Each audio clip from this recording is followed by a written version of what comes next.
En este módulo 5 vamos a hablar sobre las consideraciones para la implementación de las opciones de política. Los objetivos del módulo son identificar las barreras para la implementación de las opciones, ver las estrategias de implementación apropiadas y además buscar y evaluar la evidencia acerca de los efectos de las diferentes estrategias. Vamos a tener un par de preguntas que van a orientar este módulo, como son las siguientes. ¿Cómo se orienta la implementación de opciones de política y quiénes participan? ¿Cuáles son las preguntas clave para orientar la implementación de opciones de política y qué información y evidencias se usan para la implementación de estas opciones de política?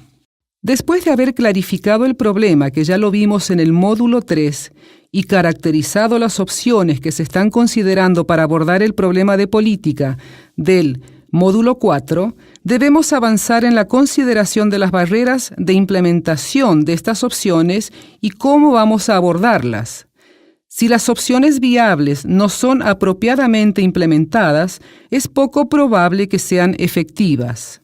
La implementación de las opciones puede requerir cambios a distintos niveles, incluidos cambios en la conducta de los receptores, proveedores de cuidado de la salud, cambios organizacionales.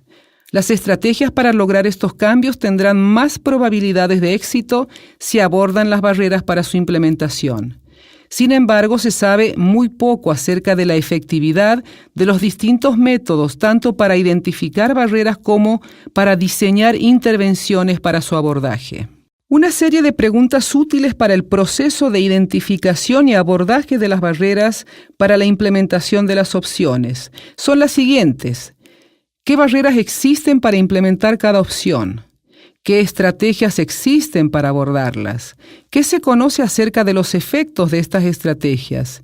¿Y cómo debiera resumirse la información sobre barreras y los posibles efectos de las estrategias para abordarlas?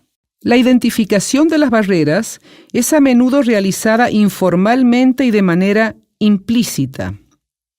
Una aproximación estructurada para la identificación de barreras puede ayudar a asegurar que ninguna importante se desestime y que no se preste atención a las sin importancia. Esto va a requerir un marco teórico para considerar sistemáticamente las potenciales barreras y la identificación y evaluación de evidencia sobre la presencia de barreras potencialmente importantes. Las barreras y facilitadores son denominadas de diferentes maneras, incluso se las llama mediadores, moderadores, etc. Para evitar redundancias, nosotros usamos el término barreras como abreviación para ambas, tanto barreras como facilitadores.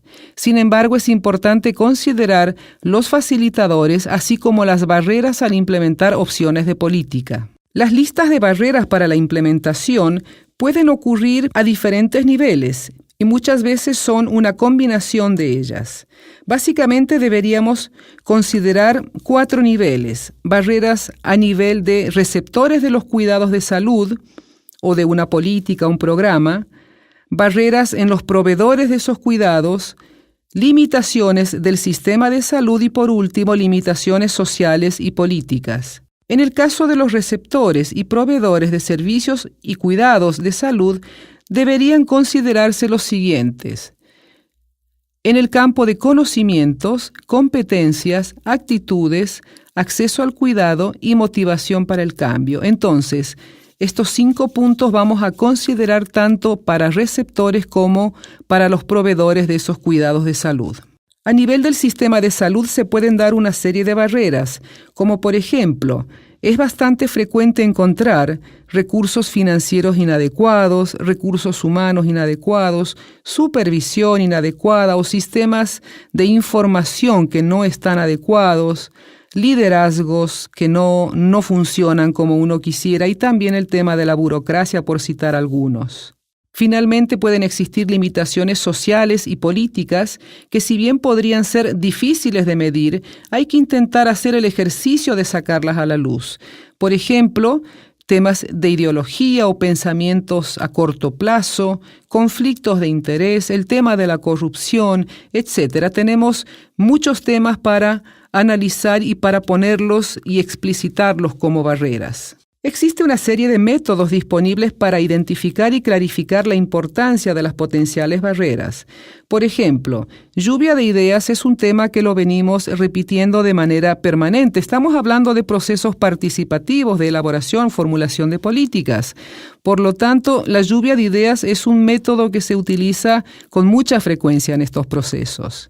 El contacto con informantes clave, la búsqueda de estudios, ya sea publicados o no, que incluyan estudios de caso, por ejemplo, estudios cualitativos como grupos focales, entrevistas en profundidad, etc. Una segunda pregunta es aquella relacionada con cuáles son las estrategias existentes para abordar las barreras que nosotros hemos identificado. Nuevamente, la lluvia de ideas es un método muy útil para adaptar las estrategias de implementación y su método puede ser, por ejemplo, abordar de manera estructurado o no estructurado. Puede ser llevado a cabo intercambiando ideas por Internet, por ejemplo, o se puede hacer de una manera formal. Hemos tenido en algunos países que hicieron estos procesos por Internet para que sea más participativo y más a un nivel nacional y no tan local. Esas son ya estrategias que cada lugar, en cada contexto, deben intentar buscar cuál es la mejor. ¿Cuáles son las ventajas de la lluvia de ideas? En primer lugar, lo que hace es congregar a un grupo de personas con diferente experiencia, diferentes perspectivas para generar la mayor cantidad posible de soluciones que incrementen la probabilidad de encontrar una buena entre ellas. Y en consecuencia también discutir los méritos de las soluciones generadas puede focalizar la atención a aquellas que realmente prometen más. En parte esto también es un proceso de priorización. Las teorías también pueden utilizarse para informar la selección de estas intervenciones, pero siguen basándose principalmente en la lógica y los juicios. Todavía hay una escasez de evidencia que apoye el uso de intervenciones específicas para barreras específicas. El uso de ciertas teorías también ayuda primariamente en proveer un marco teórico y una aproximación a identificar las intervenciones.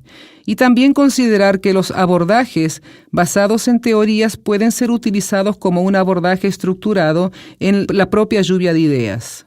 Algunas intervenciones posibles para abordar barreras a nivel de los receptores de los cuidados tienen que ver, por ejemplo, con la difusión o estrategias de difusión, de diseminación de intervenciones, o ya sea también a través de dar entrenamientos, de reducir barreras como, por ejemplo, financieras. El tema de las barreras financieras en el continente americano, sobre todo Latinoamérica, muchos países, por ejemplo, ha puesto dentro de sus políticas y para abordar estas barreras las transferencias condicionadas de dinero.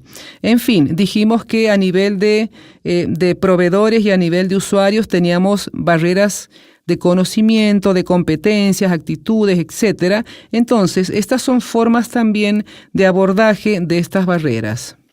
Entonces, volviendo a las barreras en estos niveles, hemos visto la de los usuarios. También tenemos estrategias de implementación para abordar barreras a nivel de proveedores y que tiene que ver mucho con estrategias también de diseminación, de educación, de supervisión y también de estímulos, por ejemplo, a cambios de prácticas, etc. Pago por desempeño podría ser también una forma de abordar este tipo de barreras. De la misma manera se presentan ejemplos de estrategias dependiendo de las barreras identificadas a nivel del propio sistema de salud, como son, por ejemplo, las listadas en la columna de la derecha en esta diapositiva. Para mayores detalles, una recomendación es que vayan al propio material de lectura obligatorio y en el manual también en las herramientas soporte ustedes pueden encontrar una información mucho más acabada de todo esto. Finalmente, y aunque las estrategias podrían ser de limitado impacto, en la diapositiva se presentan también ejemplos de estrategias para abordar las limitaciones políticas o sociales, como podría ser el foco de nuestro curso, que es incentivar precisamente la toma de decisiones informadas, o en otro rango, por ejemplo, el manejo de conflictos de interés. Todo esto en detalle ustedes pueden encontrar en el manual, y vuelvo a repetir, son las herramientas soporte, que es un poco la guía de todo este curso.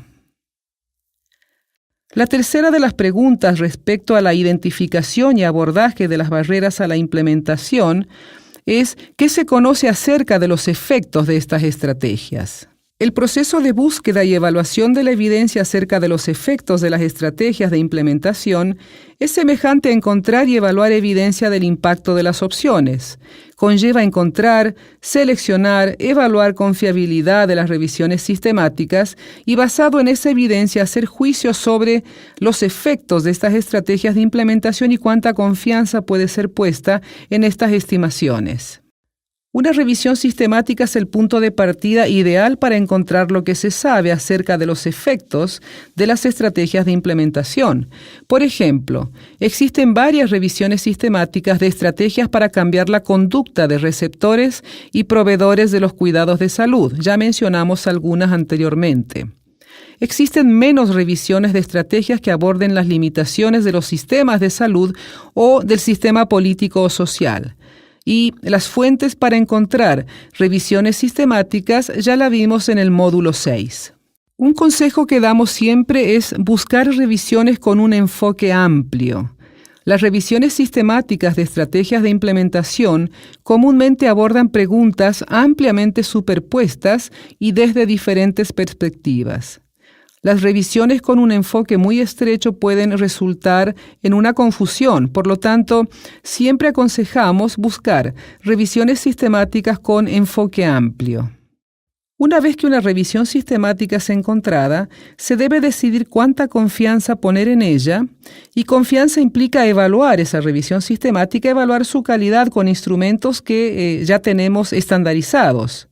Podemos usar un instrumento de evaluación como el AMSTAR o puede ser también la lista de chequeo del SURE para evaluar la confiabilidad de las revisiones acerca de los efectos de las opciones y también puede ser usada para guiar los juicios sobre la confiabilidad de las revisiones de estrategias de implementación.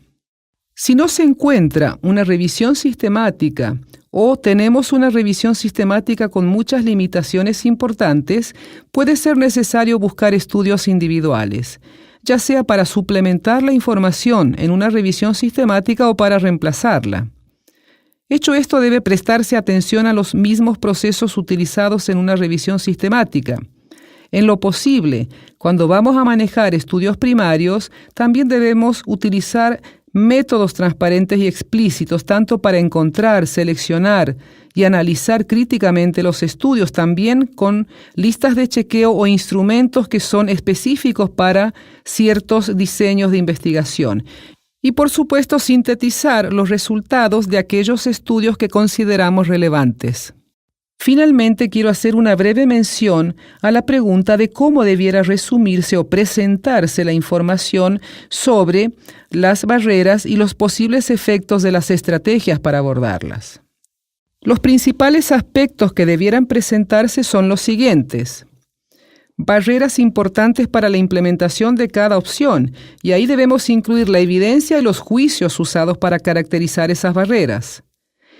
Las estrategias para abordar las barreras, y esto debe incluir un resumen conciso de ventajas y desventajas de la estrategia de implementación, la calidad de la evidencia y cualquier limitación importante de la o las revisiones sistemáticas, y por supuesto las brechas importantes en la evidencia. En esta diapositiva se presenta un ejemplo de cómo presentar las barreras a nivel de pacientes y prestadores. Es solo una parte del cuadro. El cuadro más amplio incluye también las consideraciones del sistema también o las consideraciones sociales y políticas. Esto es solamente para que vean en una imagen lo simple que significa poner todos estos elementos que hemos venido hablando en un resumen de evidencias para políticas. Es una información precisa, concisa y relevante, y porque está dirigida precisamente a los decisores. No está hecho en un lenguaje científico, esto es para tomadores de decisión. A modo de conclusión, es importante destacar que la evidencia acerca de los efectos de las estrategias de implementación es muchas veces limitada. Sin embargo, la revisión superficial de la evidencia conlleva sus riesgos. podemos hacer descripciones no confiables de las estrategias de implementación, podemos perder credibilidad, podemos introducir sesgos o podemos o sobreestimar el grado de confianza. Procesos más sistemáticos y transparentes conllevan más tiempo que los superficiales, pero ya mencionamos a lo largo de este curso sobre su relevancia y confianza que generan.